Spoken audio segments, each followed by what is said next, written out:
Buenos días, Katy Fernández te saluda. Gracias porque estás ahí acompañándome. Qué bueno que juntos podamos volver a abrir la palabra de nuestro Dios Creador. Te invito a que traigas tu Biblia y también te invito a que oremos. Amado Padre Celestial, gracias por la posibilidad que nos das de volver a estar juntos para abrir tu palabra. Te pedimos, Padre, que el mismo Espíritu que inspiró a los profetas nos ilumine para que podamos entender lo que querés enseñarnos hoy. Danos mentes abiertas, corazones sensibles y las fuerzas necesarias, tus fuerzas, Padre, para andar por tus caminos siempre.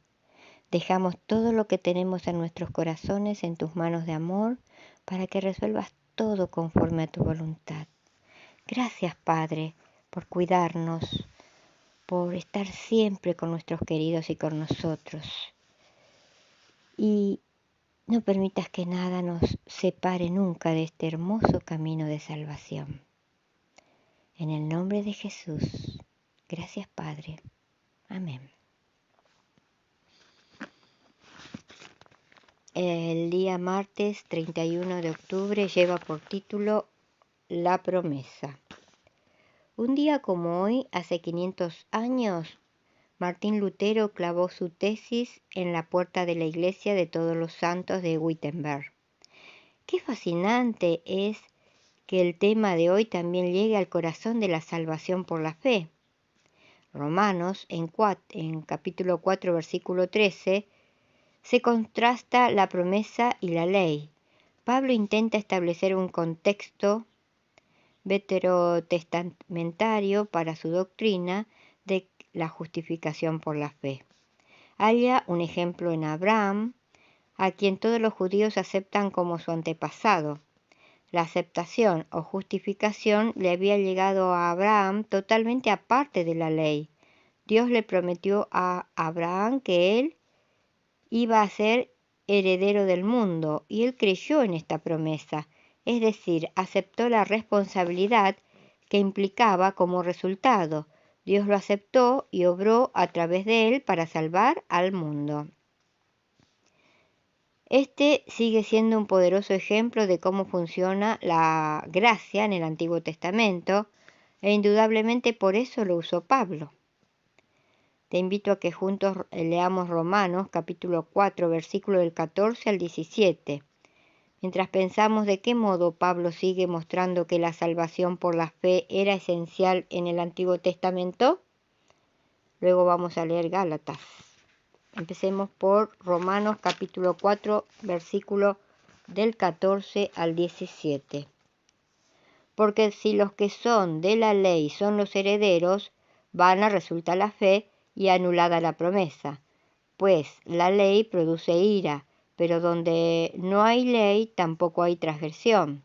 Por tanto, es por fe para que sea por gracia, a fin de que la promesa sea firme para toda su descendencia, no solamente para la que es de la ley, sino también para la que es de la fe de Abraham, el cual es padre de todos nosotros.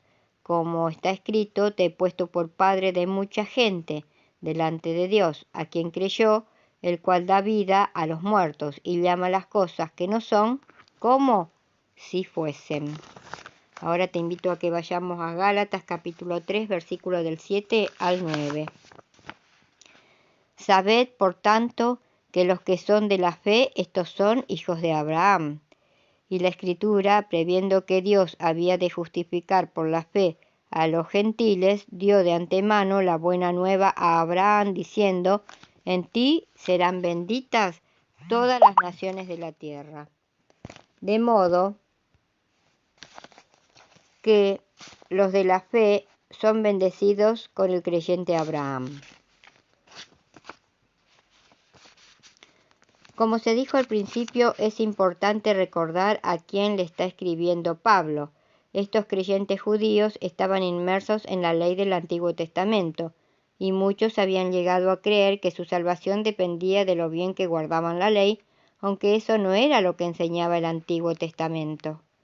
Para tratar de remediar esa idea errónea, Pablo argumenta que Abraham recibió la promesa incluso antes de la ley, del Sinaí, no por las obras de la ley, algo que había sido difícil ya que la ley, la Torá y el sistema ceremonial no existía todavía, sino por la fe. Aun si Pablo se refería aquí a la ley exclusivamente,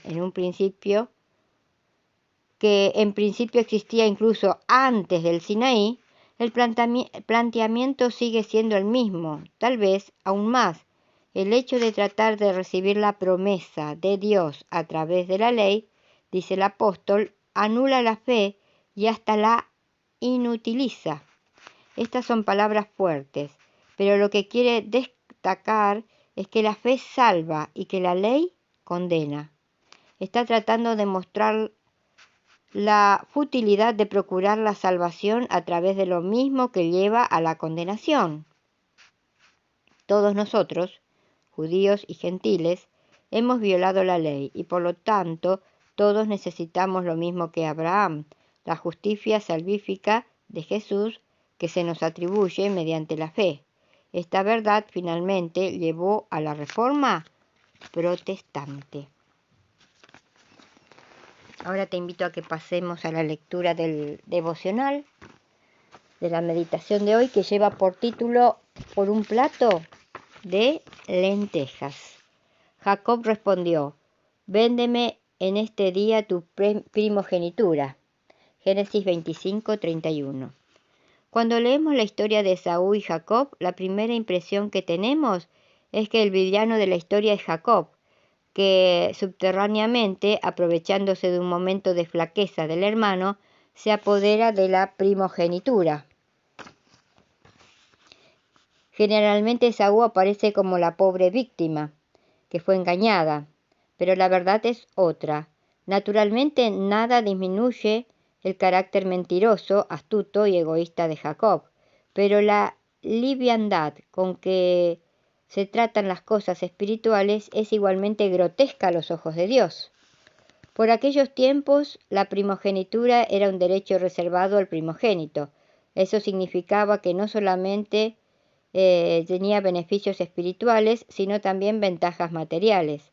Claro que el dinero de la primogenitura solo llegaba a estar disponible cuando el padre moría, y aparentemente faltaba mucho tiempo para que Isaac muriese. La historia bíblica cuenta que un día Esaú, cansado, después de andar por los montes buscando caza, era tarde y estaba hambriento. Al llegar a la entrada de la tienda sintió el olor agradable de un guiso de lentejas que su hermano Jacob estaba preparando. Te ruego que me des a comer de ese guiso rojo, pues estoy muy cansado, pidió Esaú en el versículo 30. Y Jacob aprovechó el momento para pedir a cambio el derecho de la primogenitura. Esaú no lo pensó dos veces. Estando a punto de morir, racionalizó para qué sirve el derecho de la primogenitura. Nadie muere por resistir el hambre durante 10 minutos más. Estaba a la entrada de su tienda. Todo lo que tenía que hacer era ir a la cocina y encontrar la comida que necesitaba. El asunto no era el hambre. El problema era que había vivido toda la vida satisfaciendo sus deseos de aquí y ahora. La primogenitura era una bendición futura, mientras que el plato de lenteja era el placer del momento. Casi instintivamente cambió el fugaz presente por el futuro eterno. Pero el tiempo cobró el precio de su decisión equivocada. Siempre es así. El tiempo es el juez inexorable, implacable y siempre justo. Finalmente, el padre envejeció y la bendición que antes era suya se hizo presente.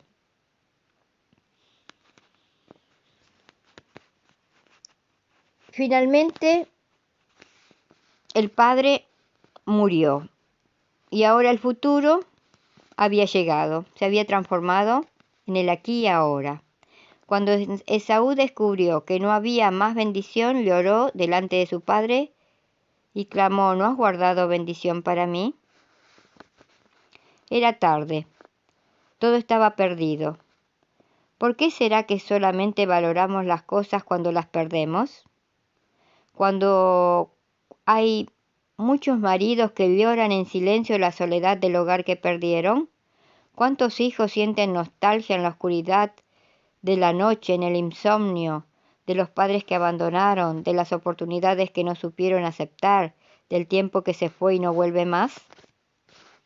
Dios es el único que puede colocar en nuestro corazón el equilibrio necesario para no cambiar por un momento de placer fugaz las bendiciones que Dios nos ha preparado.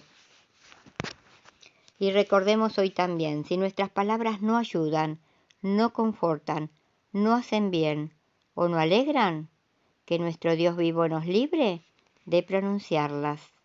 Te invito a que nos volvamos a encontrar mañana, si Dios quiere. Y muchas gracias porque estás allí, acompañándome.